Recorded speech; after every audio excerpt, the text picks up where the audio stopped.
Hey sisters, it's your sister, Sun Goddess 89. Back, baby. I hope y'all are doing well, drinking y'all water, and staying sugar and dust free.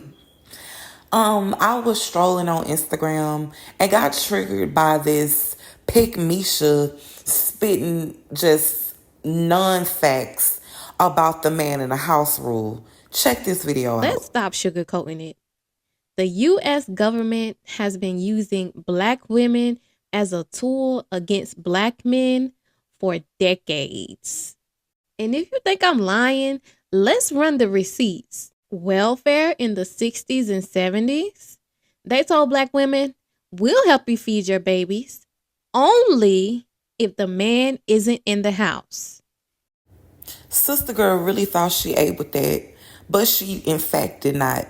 I found a documentary from the 1967, and let's check out what really happened. Mrs. Ortiz gets her welfare check under the Aid for Dependent Children program. It comes to about $117 every 2 weeks, about $3,000 a year. Not enough to pay the rent, feed and clothe the kids, and provide the diet that a doctor has told Mrs. Ortiz she needs. Another child is on the way, but the father of her children has deserted her. The fact that governs everything else in Mrs. Ortiz's life is money, or the lack of it. Her inability to give her children the things they need.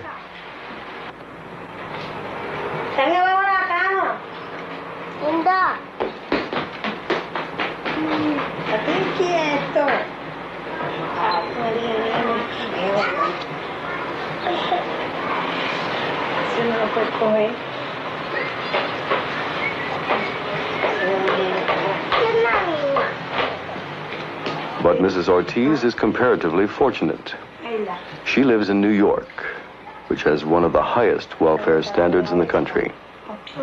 Some places, Mississippi and some other southern states in particular, keep welfare recipients at the edge of starvation. 30 cents a day for each child in some areas, 50 cents a day in others. In those last days before the welfare check arrives, the children subsist on what their mother bought 2 weeks previously, mainly cereal, sometimes potatoes. Mrs. Ortiz, with 4 children and a 5th on the way, is probably beyond the point of marriage. The men she meets rarely earn more than $80 a week. If she marries, her welfare check would most likely be cut off. The men cannot support her, and therefore they cannot marry her. We just heard the reporter say that the men that Miss Ortiz meet barely makes $75, $80 a week. They cannot support her, so they cannot marry her. Why would she allow one of these men to come in her household and mess up what she has going on, which is dependent on the government? The man can't afford her or her children. Let's continue to listen to this. That's the man in the house rule. And that's a policy that directly ripped families apart. Then came the war on drugs. They flooded the black communities with crack cocaine. They locked the black men up on mandatory minimums and 3-strike laws. And who was left to struggle raising entire families alone? Black women. Meanwhile, they pushed out propaganda calling us strong and independent like that was empowering when it really was isolation. And they painted black men as lazy, dangerous deadbeats. Divide and conquer. That was the plan. They knew the black family was the backbone of our strength, so they made sure to break it. And the sad part, too many of us bought into the narrative. But it's time to break it. It's time to wake up. It's time to call it what it really is. Genocide by policy. They used us against our men. That sister is so wrong. Black families wasn't the only ones going through no man in the house rule. check, so I called down there for an emergency order like they told me to. There is no such thing as emergency order on a weekend. So in other words, my children went without food from Friday afternoon, Saturday, Sunday, until Monday afternoon at 2 o'clock. Mrs. Jane Wilson is a Detroit welfare mother. The premise of the ADC program is simple: that children without visible means of support must be aided by the state. But to be eligible, a mother and her children must be without a man in the house.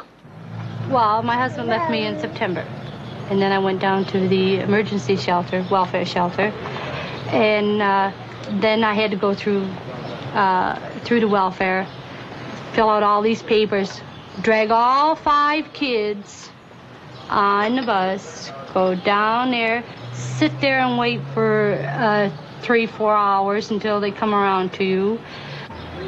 I felt like the lowest thing on earth when I went to the welfare. I felt like they were all better than me, that they could walk all over me, which I got down on my hands and knees to them and begged them for coats and boots for these children at wintertime. I actually got down on my hands and knees, and you can ask anybody down at that office.